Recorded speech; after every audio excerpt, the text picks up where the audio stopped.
भगवते वासुदेवाय। ओम नमो भगवते वासुदेवाय। नारायणं नमस्कृत्यं नरं चैव नरोत्तमं देवीं सरस्वती व्यासं ततो जयमुदीरयेत्। नष्टप्रायस्वभद्रेषु नित्यं भागवत सेवया भगवती उत्तम श्लोके भक्तिर्भवती नेष्टकी। कृष्णाय वासुदेवाय देवकी नंदनाय च नन्दगोपकुमाराय गोविन्दाय नमो नमः।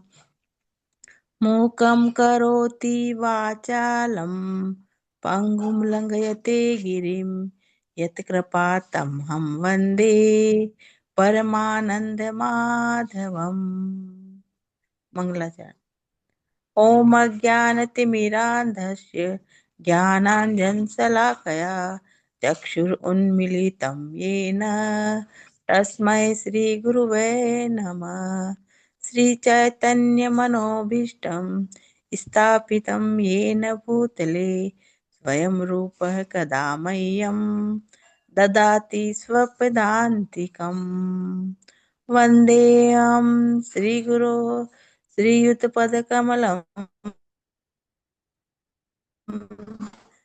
श्रीगुरून् वैष्णवतं सगण रघुनाथान् पितां तं सजीवं साद्वैतं सावधूतं परिजन सहित श्रीकृष्ण चैतन्य देवं श्रीराधा कृष्ण पादान् सगण ललिता श्री विशाखाविन्ताश्च हे कृष्ण करुणा सिंधो दीनबंधो जगतपते गोपीश गोपिकांत राधा कांत नमस्तुते। तप्त कांचन गौरांगी राधे वृंदावनेश्वरी वृषभानुसुते देवी प्रणमामि हरिप्रिये। वाञ्छाकल्पतरुभ्यश्च कृपा सिन्धुभ्य एव च पतितानां पावनेभ्यो वैष्णवभ्यो नमो नमः। जय श्री कृष्ण चैतन्य प्रभु नित्यानंद श्री अद्वैत गदाधर श्रीवासादि गौर भक्त वृंद। हरे कृष्ण कृष्ण कृष्ण हरे हरे हरे राम राम राम हरे हरे। हरे कृष्णा। सच्चिदानंद रूपाय विश्वोत्पत्त्यादिहेतवे तापत्राय विनाशाय श्री कृष्णाय वयं नमः। हरे कृष्णा। धन्यवाद माता जी। आप वो गाना चाहेंगी, वृंदावन रम्य स्थान? नहीं माता जी, वो बराबर नहीं आता। अच्छा ठीक है। यस, और कोई भक्त जो वृंदावन रम्य स्थान भजन गाना चाहते हैं? हरि बोल। जिनकी अभी टर्न नहीं आएगी ये मंथ में, एनीबडी? मंजू माता जी, आपने गाया है क्या वृंदावन रम्य स्थान? हरे कृष्णा माता जी, जी गाए थे 11 तारीख को। अच्छा अच्छा, ठीक है। तो कोई और भक्त जो गाना चाहते हैं? माता जी मैं गा दूं? ठीक है प्रभु जी, आप गा दीजिए। हरे कृष्ण। वृंदावन रम्य स्थान दिव्य चिंतामणि धाम रतन मंदिर मनोहर वृंदावन रम्य स्थान दिव्य चिंतामणि धाम रतन मंदिर मनोहर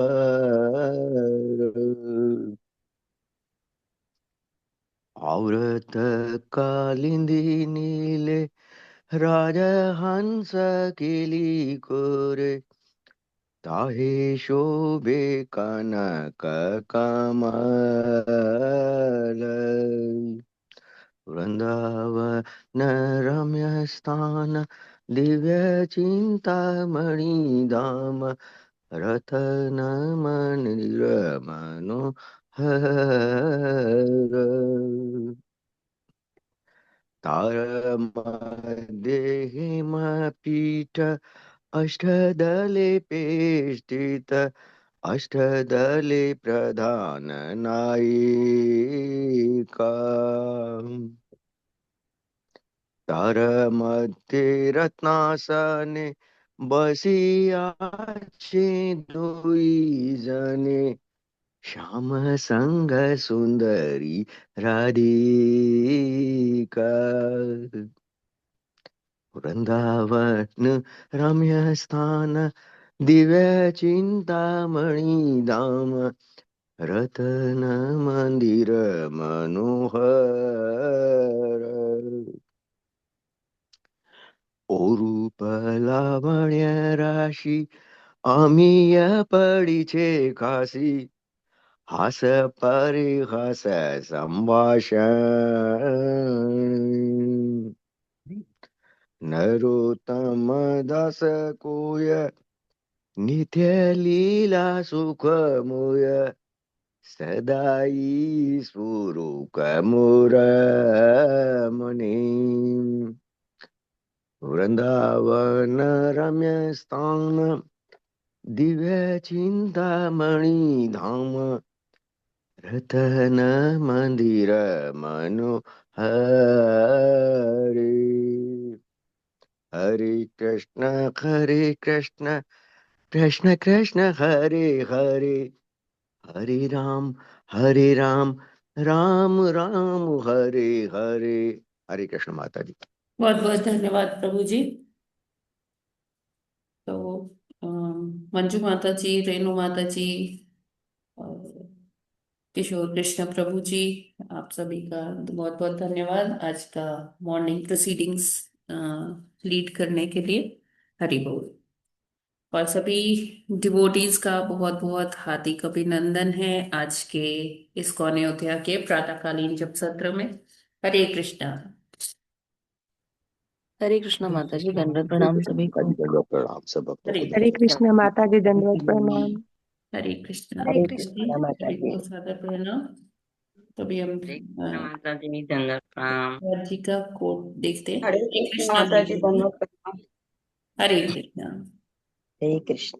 तो आज का प्रभुपाद जी का कोट आज है 14 नवंबर।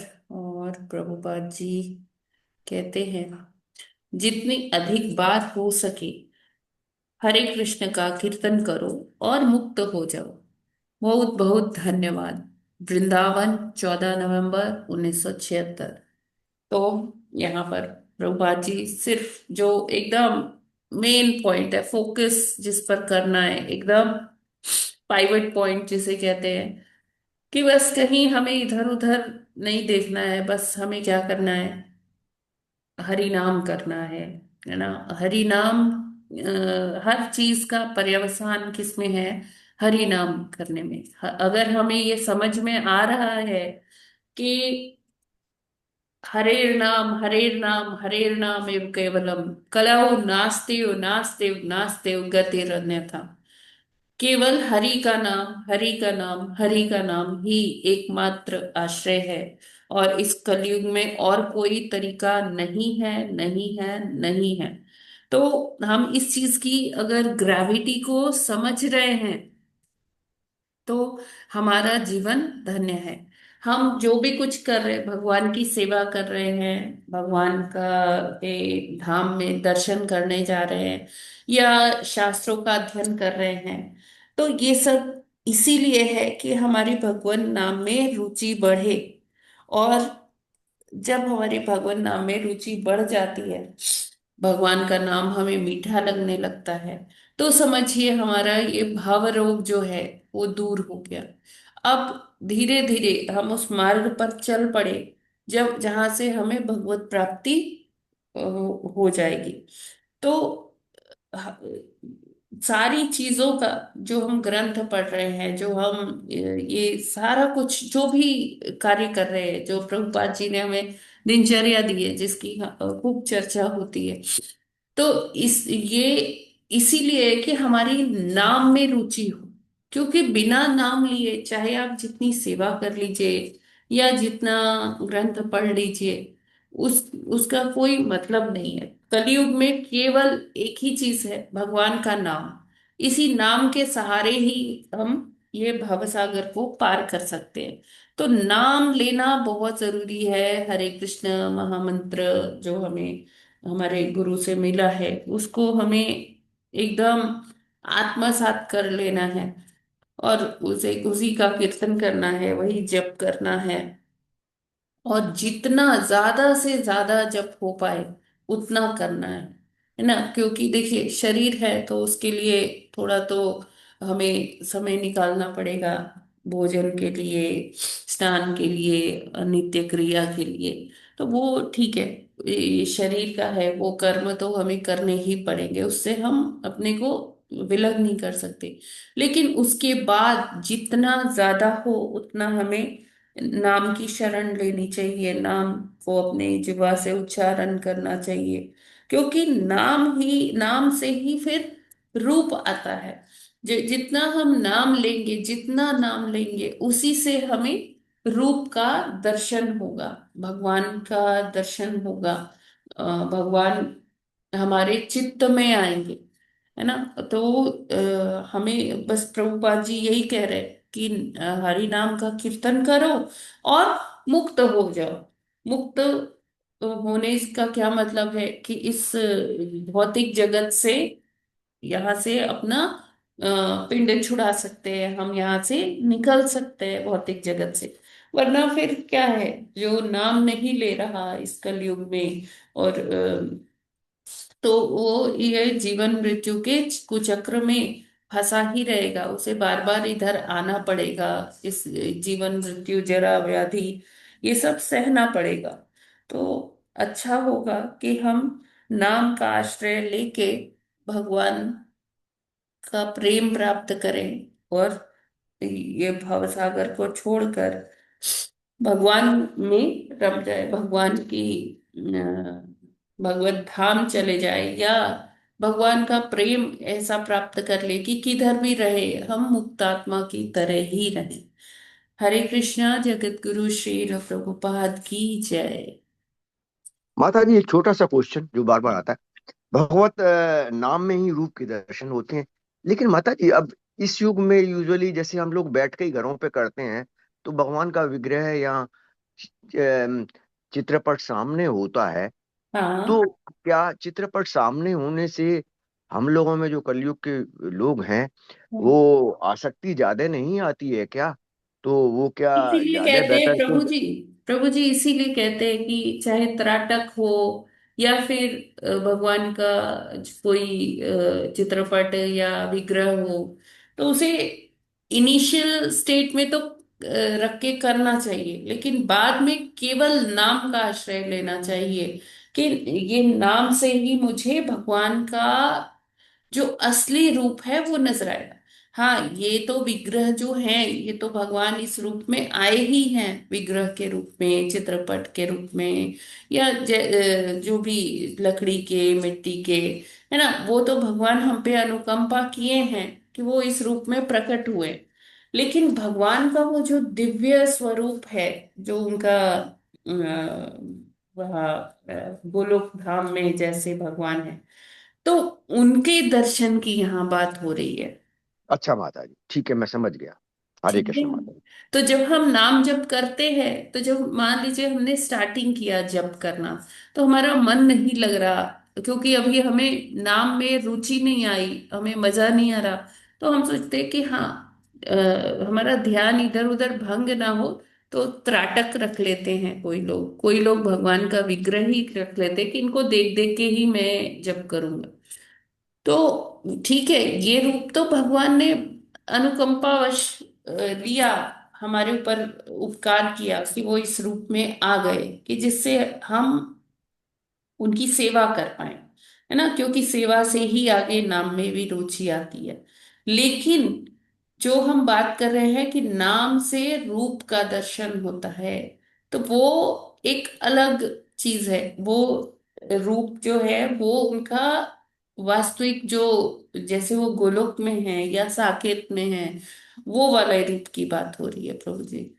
हाँ तो माता जी, जब बहुत अच्छा भगवान बताया जी आपने। आते हैं दर्शन देने, जब एक भक्त की भक्ति से भगवान इतने प्रसन्न होते हैं कि वो विवश हो जाते हैं भक्त के पास आने के लिए। तो उस दर्शन की बात हो रही है प्रभु जी। ठीक है माता जी, हरे कृष्ण, मैं समझ गया पूरी तरह से। जी, हरि बोल।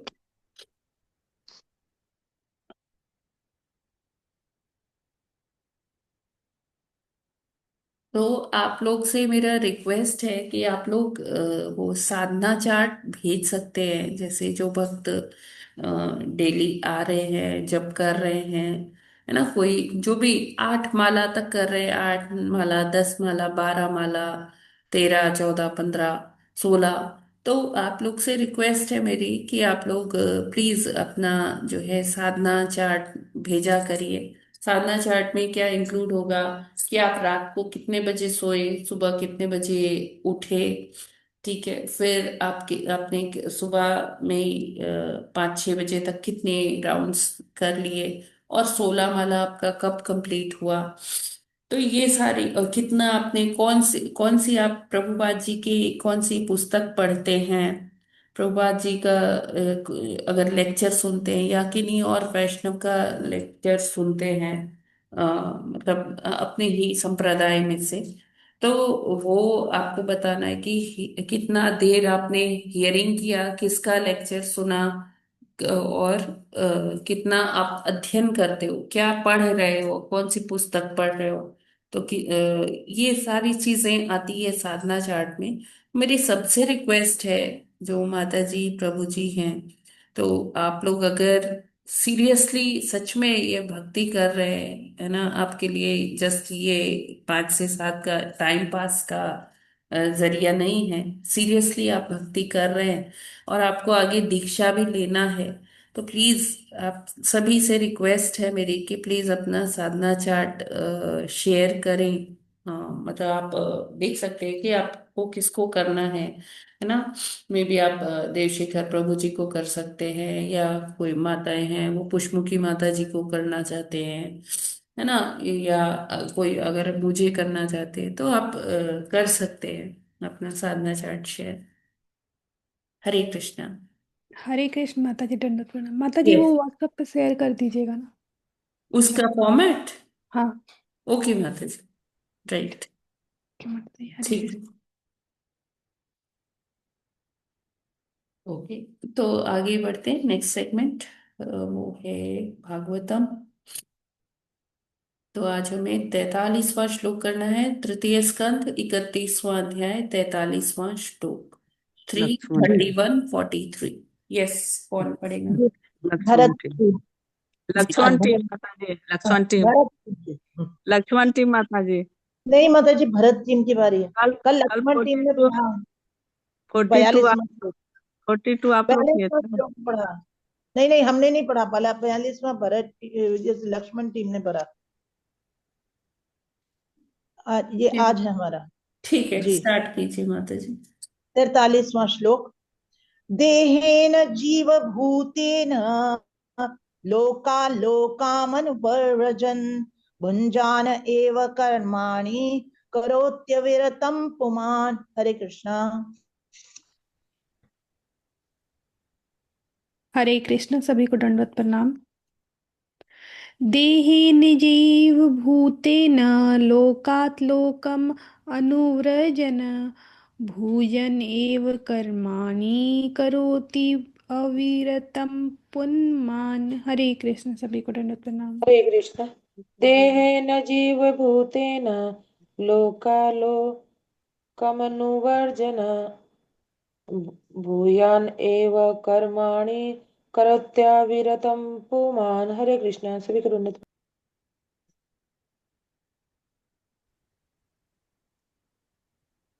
हरे कृष्णा। देहेन जीवभूतेन लोकालोक अ, अ, अ, अ, अ, लोकान् लोकम् अनुव्रज व्रजन् भुजान एव कर्माणि करोत्यविरतं पुमान्। हरे कृष्ण। देहेन जीवभूतेन लोक लोकाललोकमनु व्रजन् भुजान एव कर्माणि करोत्यविरतं पुमान्। हरे कृष्ण। हरे कृष्णा। देहेन जीवभूतेन लोकाल्लोक लोकम मनुव्रजन् भुञ्जान एव कर्माणि करोत्यविरतं पुमान्। हरे कृष्णा। सभी को दंडवत प्रणाम।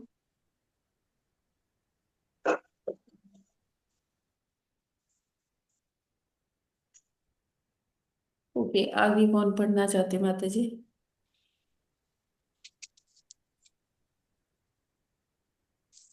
हरे कृष्णा। हरे कृष्ण माता जी, पढ़ लूं क्या? हाँ, पढ़ लीजिए।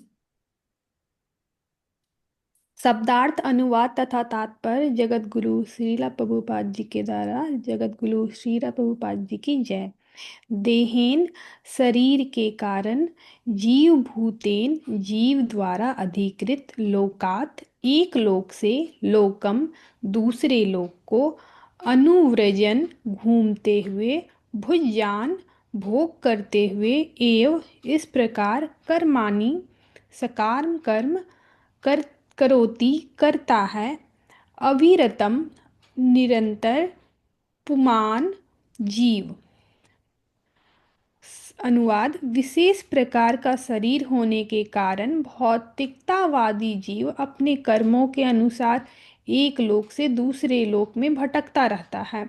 इसी प्रकार वह अपने आप को सकाम कर्मों में लगा लेता है और निरंतर फल का भोग करता है। तात्पर्य: जब जीव के शरीर बंधी रहता है तो वह जीव भूत कहलाता है, और जब वह शरीर से मुक्त रहता है तो ब्रह्मभूत कहलाता है।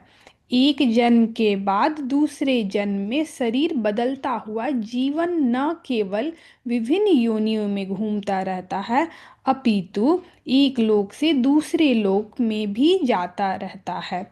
भगवान चैतन्य कहते हैं कि सकाम कर्मों से बंधकर जीवात्माएं सारे ब्रह्मांड में भटकती रहती है, और यदि सौभाग्यवश या किसी पुण्य कर्म के कारण वे प्रामाणिक गुरु के संपर्क में आती है तो कृष्ण की कृपा से उन्हें भक्ति का बीज प्राप्त होता है। यदि कोई जीव इस बीज को पाकर उसे अपने हृदय में बोता है और श्रवण तथा कीर्तन रूपी जल से इसे सींचता है तो वह यह बीज उगकर एक वृक्ष का रूप धारण कर लेता है। इसमें जो फूल और फल लगते हैं उन्हें जीव इसी जगत में भी अ, भोग भोग सकता है। यह ब्रह्मभूत अवस्था कहलाती है। इस उपाधि युक्त अवस्था में जीव भौतिकतावादी कहलाता है, किंतु जब वह समस्त उपाधियों से मुक्त होकर पूर्णतया कृष्ण भावनावृत होकर सेवा में लगता है तो वो मुक्त कहलाता है। जब भगवान की कृपा से प्रामाणिक गुरु की संगति नहीं प्राप्त होती तब तक विभिन्न योनियों में जन्म तथा मृत्यु के चक्र तथा विभिन्न प्रकार के लोकों में घूमने से छूटकर छुटकारे की कोई संभावना नहीं रहती। हरे कृष्ण, हरि हरे बोल। Krishna. Thank you so much Chandmani माता जी। तो यहाँ पर बता रहे हैं कि जीव भूत और ब्रह्म भूत की क्या अवस्थाएं हैं। जीव भूत कौन है, ब्रह्म भूत कौन है? व्यक्ति जो है, जो मनुष्य है, वो क्या मतलब जो ये जन्म मृत्यु का चक्र है, इसमें वो बंधा रहता है, बद्धात्मा जिसे हम कहते हैं। तो ये जो जीव है, ये कुछ ना कुछ मतलब ये शरीर प्राप्त किया है, मनुष्य शरीर, तो कुछ ना कुछ तो कर्म करता ही है। तो वो कर्म के अनुसार उसको अलग अलग योनियां मिलती है। कभी एक शरीर पाया, एक योनि में गया, फिर वो जीवन जिया, कर्म किया, उस कर्म के फिर उसको नेक्स्ट योनि मिला। तो इस तरह से करते करते जब उसको मनुष्य योनि मिलती है तो वहां पर कर्म का फैक्टर आता है। और किसी योनि में क्या कर्म हो रहा है क्या नहीं, उससे कोई मतलब नहीं होता। कर्म का लेखा जोखा जो मेंटेन किया जाता है श्री चित्रगुप्त जी के द्वारा, वो किसके लिए होता है? वो केवल मनुष्य योनि के लिए होता है। अब जो मनुष्य योनि में उसने कर्म किया, तो उसके आधार पे फिर उसको कोई ना कोई योनि मिलती है। कभी पशु योनि, पक्षी या कीट पतंगा, इस तरह की योनियां मिलती है, या फिर से मनुष्य जन्म मिलता है, या फिर मनुष्य में भी उसको और ज्यादा ऊपर मतलब मनुष्य के बाद उसे देवता की योनि भी मिल सकती है, वो स्वर्ग भी जा सकता है, और कोई उच्च लोकों में भी जा सकता है। तो डिपेंडिंग ऑन द कर्मा, ये जो मनुष्य के सॉरी जो ये जीवात्मा का देहांतरण होता है, वो विभिन्न लोकों में जा सकता है। विभिन्न लोक से भी ऊपर फिर क्या है कि अलग अलग ब्रह्मांडों में जो अलग अलग लोक हैं, वो उसमें भी जा सकता है। जरूरी नहीं है कि वो जिस ब्रह्मांड में है उसी में ही ऊपर नीचे लोकों में जाता रहेगा। वो दूसरे ब्रह्मांड के भी किसी लोक में भेजा जा सकता है। फिर यहाँ पर बात होती है कि जीव भूत जो है वो क्या है, कि जब जो शरीर के अंदर मतलब बद्ध है, वो जीव भूत कहलाया जाता है। और जो मुक्त आत्मा है वो ब्रह्म भूत कहलाता है। ब्रह्म भूत का मतलब क्या है? ब्रह्म मतलब भगवान का अंश, परब्रह्म भगवान, और ब्रह्म भगवान का अंश। तो हम परब्रह्म भगवान है, ब्रह्म कौन है? हम हैं। कई बारी ब्रह्म को, परब्रह्म को ब्रह्म से भी गीता में इरिप्लेसेबल है, मतलब कई बारी परब्रह्म की जगह ब्रह्म शब्द भी लिखा गया है भगवत गीता में। तो उसमें कंफ्यूज नहीं होना चाहिए, कॉन्टेक्स्ट के अकॉर्डिंग जैसा वो संदर्भ है उसके अकॉर्डिंग देखना चाहिए कि कहाँ वो भगवान के लिए आता है, कहाँ वो अ, जीवों के लिए आता है। तो ब्रह्मभूत वो जीव हैं जो मुक्त आत्माएं हैं। तो अ, यहाँ पर जैसे प्रभुपाद जी उल्लेख करते हैं कि भगवान चैतन्य कहते हैं कि सकाम कर्मों से बंधकर जीवात्माएं सारे ब्रह्मांड में भटकती रहती हैं, और यदि सौभाग्यवश किसी पुण्य कर्म के कारण वे प्रामाणिक गुरु के संपर्क में आती है, तो कृष्ण की कृपा से उन्हें भक्ति का बीज प्राप्त होता है। अब ये भक्ति रूपी जो बीज है ना, ये बहुत यहाँ भी सुंदर व्याख्या है भक्ति के संदर्भ में, कि हम जानते हैं कि जो ये भक्ति रूपी बीज है, ये सभी जीवात्माओं के अंदर है। लेकिन क्या होता है कि क्योंकि वो सुप्तावस्था में होता है, तो मनुष्य को खुद ही नहीं पता चलता कि उसके अंदर हाँ भक्ति है, क्योंकि वो सुप्तावस्था में होती है, या कह लीजिए डोमेंट स्टेट में होती है, इनएक्टिव स्टेट में होती है। तो जब भगवान की कृपा से हमें कोई वैष्णव, कोई प्रामाणिक गुरु से हमारा संपर्क होता है, तो उनके द्वारा ये जो भक्ति रूपी बीज है, ये इसको वो एक्टिवेट कर देते हैं। और जब एक बार एक्टिव हो गया, उसके बाद फिर हमारी जिम्मेदारी है, हमारी ही उत्तरदायित्व है कि ये जो बीज प्रस्फुटित किया है वो प्रामाणिक गुरु ने, उसको हम निरंतर सींचे। जैसे बीजारोपण हुआ, लेकिन अगर उसकी सिंचाई ना की जाए डेली बेसिस पर, तो क्या होगा कि वो बीज अंकुरित तो हुआ, लेकिन जल की आपूर्ति के बिना वो फिर से क्या हो गया? इनएक्टिव हो गया, है ना। वो बढ़ नहीं पाया, उसका ग्रोथ नहीं हो पाया। तो भक्ति जो रूपी जो बीज अंकुरित हुआ, उसको कैसे सींचना है? उसको श्रवण आदि विधियों से सिंचाई की जाती है। तो जब हम श्रवण करते हैं, कीर्तन करते हैं, स्मरण करते हैं, तो ये सारी जो पद्धति है, ये प्रक्रिया है, इससे क्या होता है? भक्ति रूपी बीज का सिंचन होता है। और जब सिंचन होता है, तो ये भक्ति लता बढ़ती है। और ये भक्ति लता मतलब अगर गंभीरता से कोई भक्त अच्छे से सिंचाई कर रहे हैं, श्रवण कर रहे हैं, कीर्तन कर रहे हैं, स्मरण कर रहे हैं, तो क्या होगा, ये भक्ति लता जो है बढ़ती चली जाएगी, बढ़ती चली जाएगी। और ये कहाँ तक बढ़ती चली जाती है, जब तक श्री कृष्ण के चरणों में न पहुंच जाए गोलोक धाम में, तब तक ये भक्ति लता और बढ़ती जाती है, बढ़ती जाती है। तो इस तरह से एक जो जीव भूत है, वो अपने आप को ब्रह्म भूत की अवस्था में ला सकता है। कहने का तात्पर्य है कि बद्धावस्था से वो कहाँ आ सकता है, मुक्त अवस्था में आ सकता है। हरे कृष्णा। जगत गुरु श्रील प्रभुपाद की जय। यस, कोई प्रश्न इसमें? माता जी एक शब्द का अर्थ बता दीजिए। जी। ये जो एक तो ब्रह्मभूत बताया, हाँ, और ब्रह्मभूत में ब्रह्म तो भगवान हो गया, और भूत शब्द का क्या शब्द अर्थ है?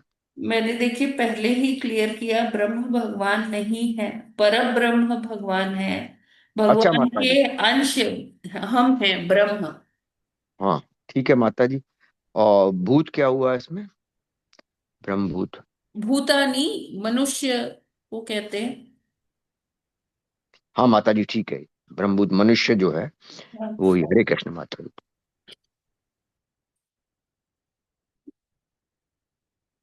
मनुष्य नहीं, मतलब आप जीव ही, मतलब भूतानी मतलब कि ये सारे जीव, वो सारे भूतानी। जीव जीव होगा, हाँ हाँ ठीक है माता जी, हो गया क्लियर। जी। केवल अवस्था माता जी। मनुष्य ही नहीं। हरे कृष्णा। यस माता जी। अवस्था, ब्रह्मभूत अवस्था कहलाएगी। हाँ, ब्रह्मभूत। हाँ, यस माता जी। अवस्था है ना। अवस्था, हाँ बिल्कुल। क्योंकि इस अवस्था से मतलब जैसे जीव भूत मुक्त है, अवस्था की तो तरफ। उस अवस्था से हम इस अवस्था में, ब्रह्मभूत अवस्था में आ सकते हैं। जी माता जी धन्यवाद। हाँ माता जी ठीक है क्लियर। ब्रह्मभूत अवस्था कह रहा है। जी बिल्कुल। हरे कृष्ण माता जी, धन्यवाद प्रणाम। हरे कृष्णा। माता जी, इसमें जब हम भक्ति में लगते हैं तो ये ऐसा बताया जा रहा है कि हम जब भक्ति में लगते हैं तो जो हमने भक्ति की उसका फल भी हमें मिलता है। हाँ, और अगर हम उसी फल में रह गए तो हम भौतिकतावादी कहलाएंगे, मतलब उस फल को ही भोगने में लग गए तो। और जब हम उस फल से ऊपर उठेंगे तो हम मुक्त अवस्था में चले जाएंगे। मतलब यही है ना। हाँ, यस माता जी। हाँ माता जी, यहाँ ये भी इम्पोर्टेंट है जो माता जी ने जो कहा, वहाँ जो फल मिलेगा भक्ति का, तो अगर उसको यूज करेंगे तो जो है वो भौतिकवादी रह जाएंगे। तो फल क्या मिलता है फिर जिसको यूज करते हैं? फल तो फिर भक्ति है ना, भक्ति आगे देखिए, बढ़ती है। भक्ति भक्ति में क्या होता है कि बहुत ऐसी चीजें होती है, कई लोग सिद्धि की तरफ चले जाते हैं कि मुझे अच्छा माता जी सिद्धि समझ प्राप्त गए। करनी है हाँ हाँ माता है जी। ना। तो ये सारी चीजें, कई लोग अपनी कामनाओं रूपी फल के लिए भक्ति करते हैं कि अच्छा, भगवान की भक्ति करेंगे ना तो मैं बहुत धनी हो जाऊंगी। हाँ, भगवान धन भी देते हैं, लेकिन भगवान भक्ति बहुत कम देते हैं, बहुत कम लोगों को देते हैं। क्यों? क्योंकि सब उसके सब डिजर्व नहीं करते, सब उसके योग्य नहीं होते। तो भगवान सब कुछ आसानी से दे देते हैं, धन भी दे देते हैं, ऐश्वर्य भी दे देते हैं। हाँ, कोई कहता है कि मुझे अच्छी पत्नी मिले, कोई कहता है मुझे अच्छा पति मिले, वो सब दे देते हैं, सारी भौतिक चीज बड़े आराम से दे देते हैं। लेकिन जो भक्ति है वो बहुत मतलब इतने आसानी से नहीं मिलती है भगवान से।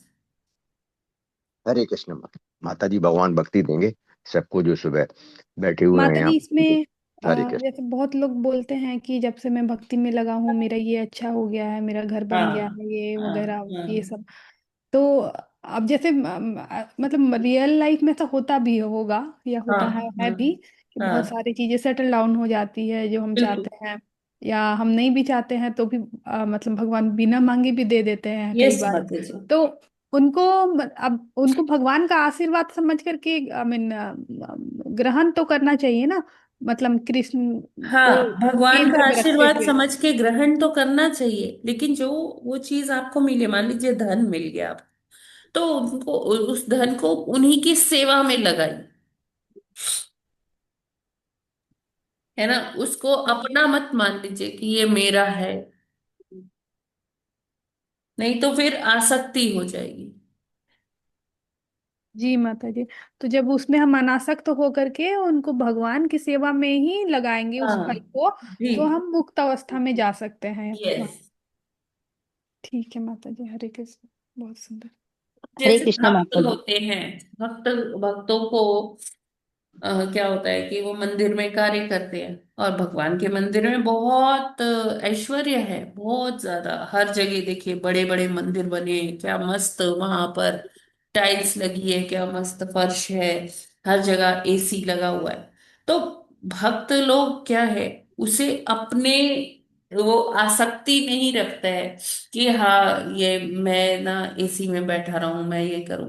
भक्तों के आप भक्तों के रूम्स देखेंगे ना, तो वहां पर बहुत साधारण सा वो है, छोटा सा रूम होता है, बहुत छोटा सा मंदिर परिसर में ही। जैसे भक्तों को छोटा, उनके रूम्स बड़े छोटे होते, कहने को वो भक्त चाहे बड़ी उच्च पद पर हो उस मंदिर के प्रबंधन में, लेकिन वो अपने लिए बड़ी मूलभूत चीजों का ही प्रयोग करते हैं। वो अपने कक्ष में वो सारी चीजों का, ऐश्वर्य का प्रयोग नहीं करते। क्यों? क्योंकि वो कहते हैं वो सारा ऐश्वर्य किसका है? कृष्ण का है, हमारा नहीं है, हम तो उनके दास हैं। जी ठीक है ना, माता जी, बिल्कुल। वो अनासक्त होकर सेवाएं देते हैं। जी माता जी। हरे कृष्ण। यस। माता शर्मा हाँ, माता जी, हाँ, आप। हाँ, हरे कृष्ण माता जी। हरे। मेरे में उल्टा ही है। लोग कहते हैं ना भी दुख में सिमरन सब करे, सुख में करे ना को।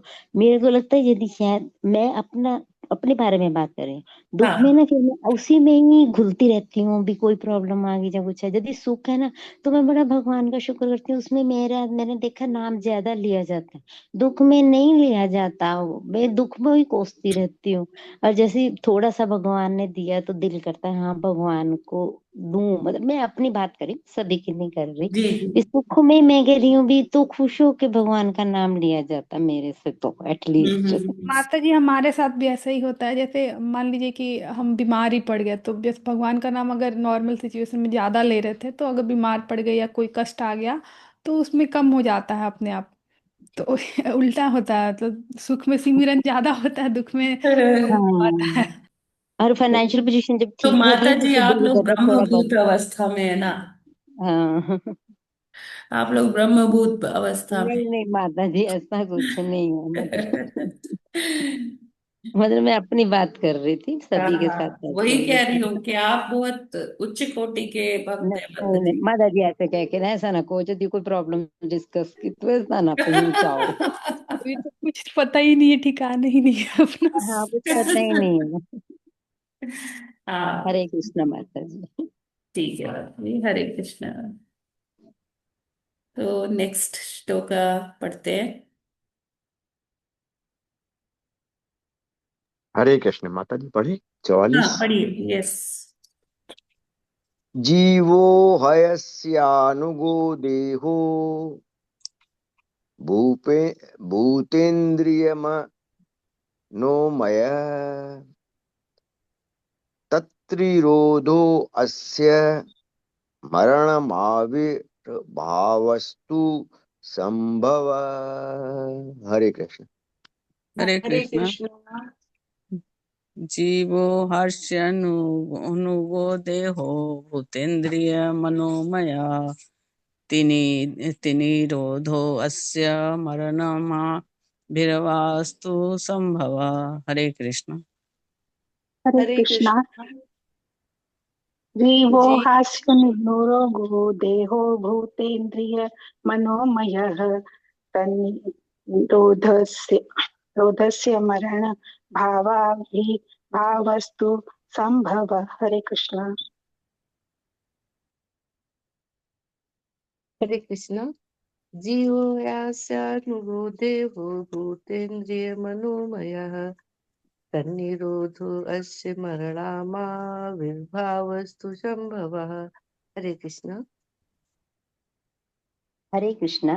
जीवो हस्य नुगो देहो भूतेन्द्रियम नमो यम नो मया तन्निरोधोऽस्य मरणमाविर्भावस्तु संभव। हरे कृष्णा। सभी को सादर प्रणाम। हरे कृष्णा। जीवो ह्यस्य मगो देहो भूतेन्द्रिय मनोमयः तन्निरोधो अस्य मरणमा विभावस्तु संभव। हरे कृष्ण। हरे कृष्णा।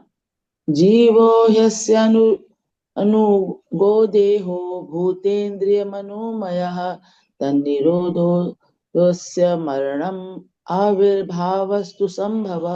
हरे कृष्णा। सभी भक्तों को दंडवत प्रणाम। माता जी दंडवत प्रणाम। हरे कृष्णा। जीवो हास्यानुगो देहो भूतेन्द्रियं नोमयं सन्निरोधस्य मरणमा विर्भावस्तु संभव। हरे कृष्णा। सभी को दंडवत प्रणाम। हरे कृष्णा।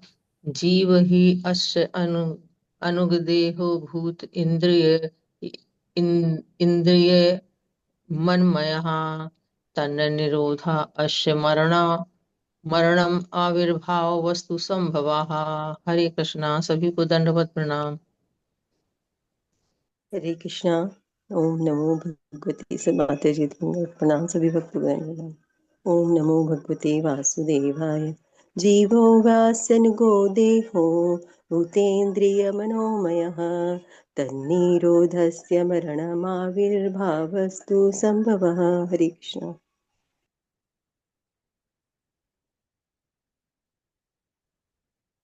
यस, कौन पढ़ेगा माता जी? इस गार्गी सिंह माता जी, आप पढ़ेंगे क्या?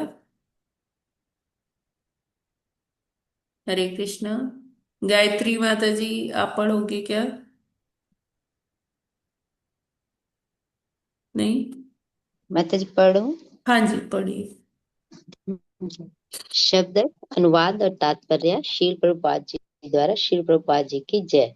जीव जीव ही निसंदेह अस्य उसका अनुग उपयुक्त दह शरीर भूत स्थूल तत्व इंद्रिय इंद्रियां मन मन मय से निर्मित तत् शरीर का निरोध विनाश अस्य जीव का मरणम मृत्यु आविर्भाव प्रकट्य तो तब संभव जन्म।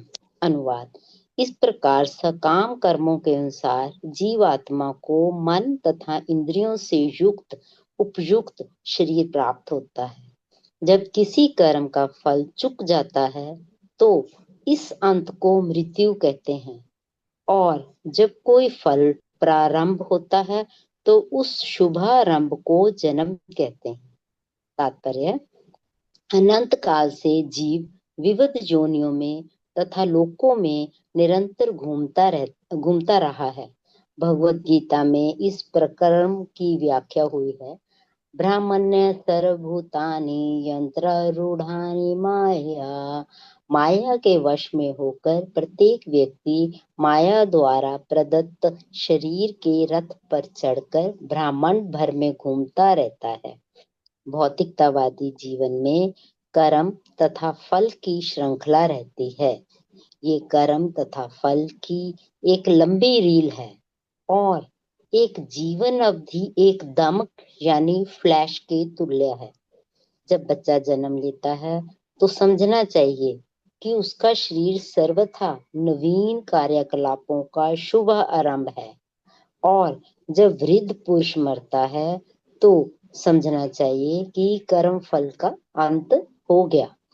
हम देखते हैं कि विभिन्न कर्म फलों के कारण कोई संपन्न परिवार में जन्म लेता है तो कोई निर्धन परिवार में। यद्यपि दोनों एक ही स्थान में एक समय में और एक वातावरण में जन्म लेते हैं। जो पुण्य कर्म करता है उसे समृद्ध या पुण्य परिवार में जन्म लेने का अवसर प्रदान किया जाता है, और जो पाप कर्म करता है उसे निम्न निर्धन परिवार में जन्म लेने दिया जाता है। शरीर के परिवर्तन से कार्य क्षेत्र बदल जाता है। इसी प्रकार जब बालक का शरीर तरुण शरीर में बदलता है तो बालकपन के कार्य युवावस्था के कार्यकलापों में बदल जाते हैं। ये स्पष्ट है कि विशेष प्रकार का कर्म करने से जीव को विशेष शरीर प्राप्त होता है। ये क्रिया अनंत काल से चलती आ रही है। अतः वैष्णव कवि कहते हैं अनादि कर्म फल है, जिसका तात्पर्य ये है कि किसी के कर्मों तथा फलों का पता नहीं लगाया जा सकता, क्योंकि वे ब्रह्म के जन्म के कल्प से लेकर अगले कल्प तक चलते रहेंगे। हमने नारद मुनि जी के जीवन में इसको देखा। एक कल्प में वे दासी के पुत्र थे और दूसरे में वे ऋषि हो गए। हरे कृष्ण माता जी, सभी को साझा करना। हरे कृष्ण माता जी, बहुत बहुत धन्यवाद। तो यहाँ पर वही जन्म मृत्यु का चक्र है, उसके बारे में चर्चा कर रहे हैं कपिल देव भगवान। कहते हैं कि जो ये जन्म मृत्यु है, ये क्या है? जब हमारा एक जो कर्मफल जागृत हुआ था, वो जब पूरा हो गया तो मरणावस्था आ गई। ये शरीर को छोड़ने का वक्त आ जाता है। और जब कोई कर्मफल जागृत होता है तो वो फिर क्या है, एक नया शुभारंभ है जिसको जन्म कहते हैं।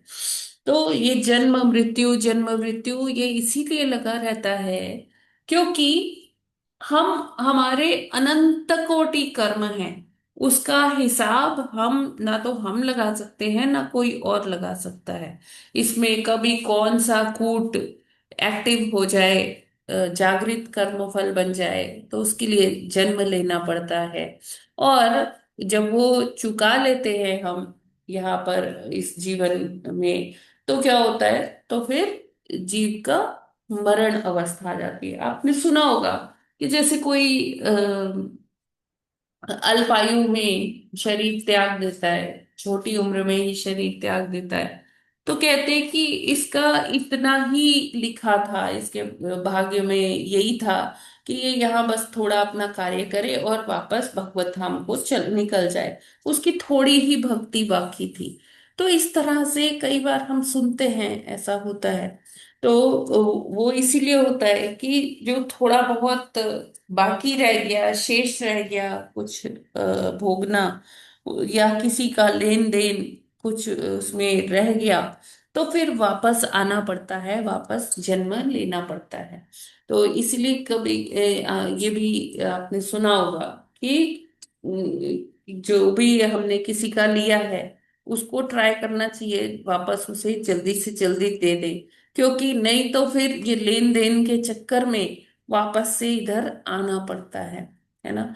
या और या फिर जैसे किसी से आप नाराजगी है, कुछ ऐसे ग्रजेस हैं बाकी हैं, तो वो भी हमें यहाँ पर खत्म कर लेने चाहिए कि हाँ अभी कुछ शेष नहीं रह गया, ठीक है, तुम मुझे माफ कर दो, मैं तुम्हें माफ कर दूं। तो इस तरह से हमें अपने मन में चीजें लेके बैठे नहीं रहना चाहिए, क्योंकि अगर हम वो सालों सालों पुरानी बातें लेके बैठे रहेंगे तो एक तो हमारे शरीर में ही रोग उत्पन्न होंगे, वो चीजों के वजह से, वो टेंशन, वो स्ट्रेस लेने से अलग अलग प्रकार के रोग होते हो जाते हैं, थायराइड हो जाता है, बीपी हो जाता है। तो हमें उसको इधर ही चुकता कर देना चाहिए कि ठीक है, मैं कोई अपराध नहीं ले रही, जो भी आपने किया ठीक है, मैं उसे माफ कर देती हूँ, जो मैंने त्रुटियां की है, गलतियां की हैं, तो आप उसे माफ कर दीजिए। तो हमें किसी के प्रति अपने मन में वैमनस्यता नहीं रखनी चाहिए, या क्योंकि ये कर्म फल की श्रृंखला चलती रहती है। कर्म किया उसका फल मिला, फिर कर्म किया उसका फल मिला, और हम देखिए निरंतर ही कर्म तो करते ही रहते हैं। तो कर्म के बिना हम ये जीवन जी ही नहीं सकते।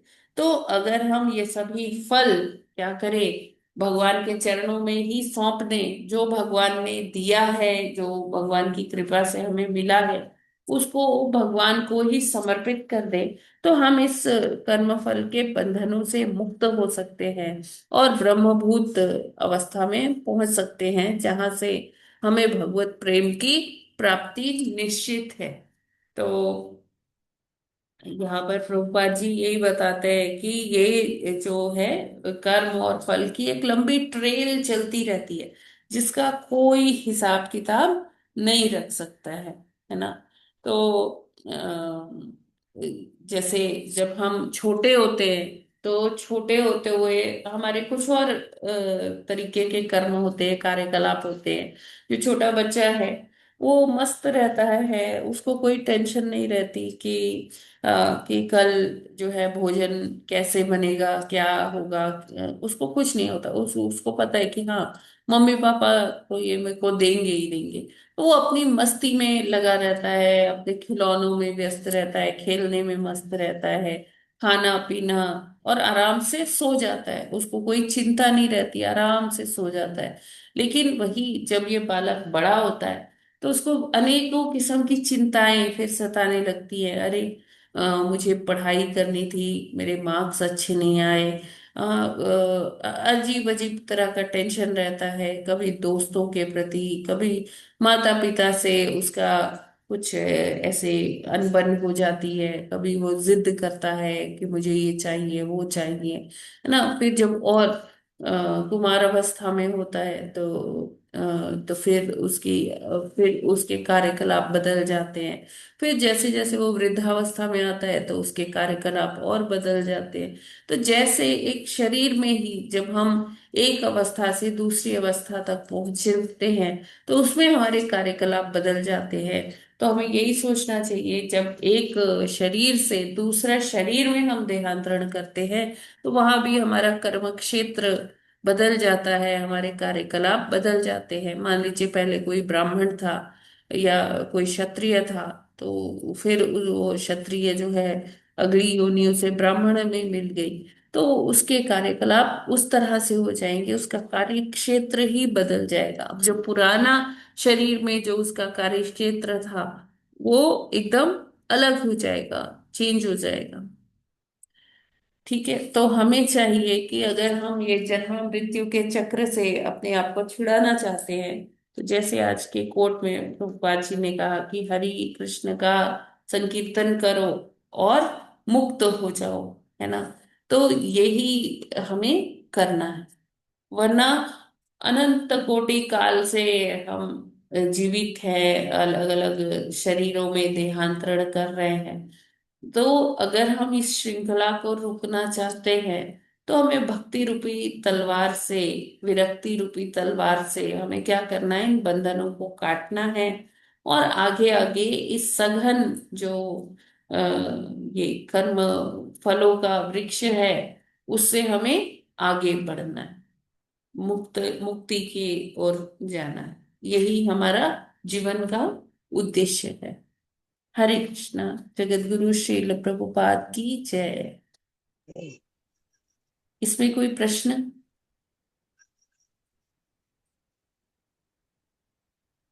मुझे लगता है सभी को क्लियर होगा, ये प्रभुपाद जी ने इतना अच्छा तात्पर्य हाँ, दिया। कोई ग्रजेस वगैरह नहीं रखनी चाहिए, बस अगर कुछ भी हो तो, हाँ जी, बिल्कुल। ताकि बिल्कुल एकदम से क्लियर होकर के आगे बढ़ जाए। हाँ, बस मतलब प्राप्त हमारी जो करना बैलेंस शीट है ना, उसमें कोई क्रेडिट रहना चाहिए ना, है कोई ना, डेबिट रहना मैजिक चाहिए। से।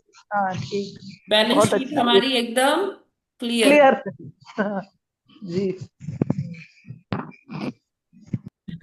भागवतम में सदुर शिक्षाएं हैं जी, जीवन जीने के लिए। बहुत बढ़िया माता जी। यस माता जी, बिल्कुल। और क्यों ना हो माता जी, व्यास देव जी ने इनको कंपाइल किया है, तो वो तो फिर एकदम उच्च कोटि का ही होगा। हाँ जी माता जी। हम हाँ, नहीं कर सकते समझने में या उसे आत्मसात करने में, कार्यान्वयन करने में, लेकिन व्यास देव जी से गलती नहीं हो सकती। बिल्कुल माता जी जी, धन्यवाद माता जी। हरे कृष्ण माता जी, भक्ति में सेवा से सारी बैलेंस शीट जो है क्लियर हो जाएगी, ना कोई क्रेडिट रहेगा ना कोई डेबिट रहेगा। हाँ जी प्रभु जी। पापों को जो है दूर करके अब भगवान अपने पास जो है शरण देते हैं, भगवत प्रेम दे देते हैं। हरे कृष्ण। जी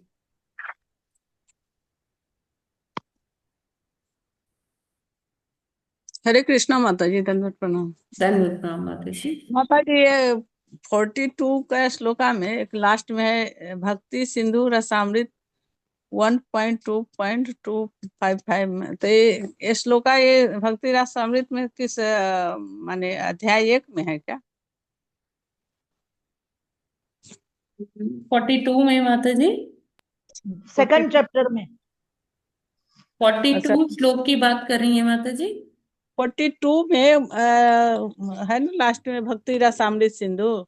हाँ हाँ हाँ दूसरे चैप्टर में, सेकंड चैप्टर में जी। सेकंड 1.2.255। अच्छा, भाग 2 में। नहीं माता जी, जो भक्ति रसामृत सिंधु है उसके पहले खंड के द्वितीय अध्याय के दूसरे 255वां श्लोक। देखिए भक्ति रसामृत सिंधु एक ही बुक है, लेकिन वो उसी यही इंडेक्स में आप देखेंगी जो उसकी विषय सूची है उसमें भाग चार खंड है। जी जी है ना, तो प्रथम खंड के द्वितीय अध्याय का 255वां श्लोक है। अच्छा, दूसरे अध्याय में। हम फर्स्ट अध्याय में खोज रहे थे। नहीं, पहला खंड द्वितीय अध्याय। अच्छा अच्छा बुक एक ही है माता जी। जी जी, वो तब देख रहे हैं, बुक अभी हाँ। खोले हुए हैं, वही खोज रहे हैं कि फर्स्ट अध्याय में है क्या है, वो सेकेंड अध्याय में खोजते हैं ना। जी ओके, हरे कृष्णा माता जी। हरे कृष्णा माता जी। ये किसी का और कोई प्रश्न है क्या? हरे कृष्णा। हाँ जी कालिंदी माता जी, हरे कृष्णा। दंडवत प्रणाम माता जी। प्रणाम माता जी। मा कल जपा मिले कि ना?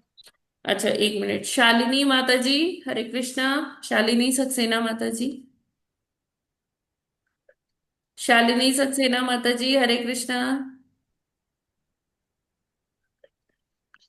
ओके, शायद माता जी अभी नहीं है कल। जी माता जी, हरे कृष्णा। हाँ हाँ माता जी, जी कल ऐसा हाँ, हो मेरा है। सकता है, कल आपका जी जब है ऐसा हो सकता है कि आधा आप कर ले आधा कालिंदी हाँ, माता बिल्कुल कर ले। बिल्कुल बिल्कुल माता जी।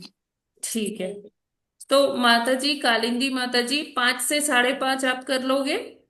ठीक माता जी।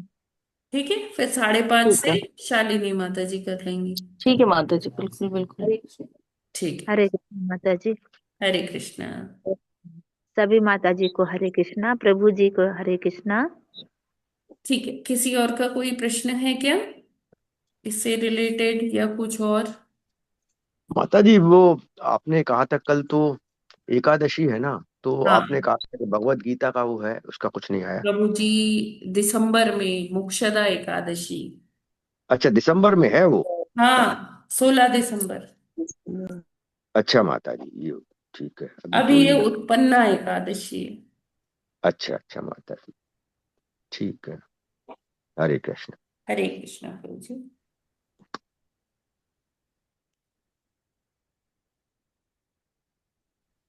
ठीक है, फिर हम लोग यहीं पर आज विराम करते हैं ये सत्र को हरे ये। कृष्णा माता जी, दंडवत प्रणाम। हरे कृष्णा प्रभु जी। प्रभु जी आप जप किया कीजिए, आप सुबह आ जाते हैं। हाँ, रोज रोज करते हैं हम घर में। नहीं नहीं, ऐसे आप अभी अपना टर्न लिया करिए। हाँ ठीक ठीक है माता जी, ठीक है प्रभु जी। ठीक है माता जी। जैसे आज कोई नहीं आया था तो आप फिर आप कर लेते, है ना? अभी नेक्स्ट हम तो टाइम घर कोई में नहीं आएगा तो हम आप। तो सुबह घर में करते ही हैं 5 से एकदम हाँ 6 हाँ, तक। तो आप फिर माइक ऑन करके बात करके हाँ, कर लिया करिए।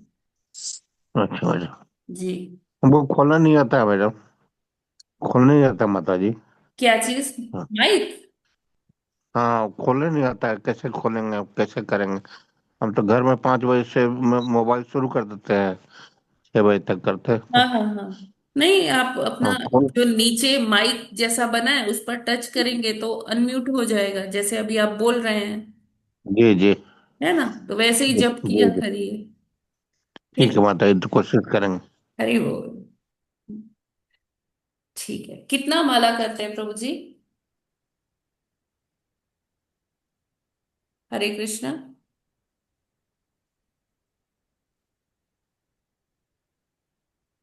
बताते हैं। ओके, तो अभी हम लोग फिर यहीं पर विराम करते हैं। ग्रंथराज श्रीमद् भागवतम की जय। जगद्गुरु श्रील प्रभुपाद की जय। नामाचार्य हरिदास ठाकुर की जय। अनंत कोटि वैष्णव भक्त वृंद की जय। कल्पतरुभ्यश्च कृपा सिन्धुभ्येव च पतितानां पावनेभ्यो वैष्णवेभ्यो नमो नमः। हरे सभी कृष्णा को मेरा सादर प्रणाम।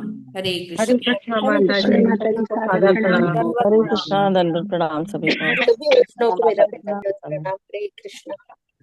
हरे कृष्ण माता जी, धन्यवाद प्रणाम। हरे कृष्ण। सभी माता जी और हरे सभी कृष्ण गुरु माता जी, धन्यवाद दंडवत प्रणाम। प्रणाम। और सभी भक्तों को हरे कृष्णा दंडवत प्रणाम। हरे कृष्ण।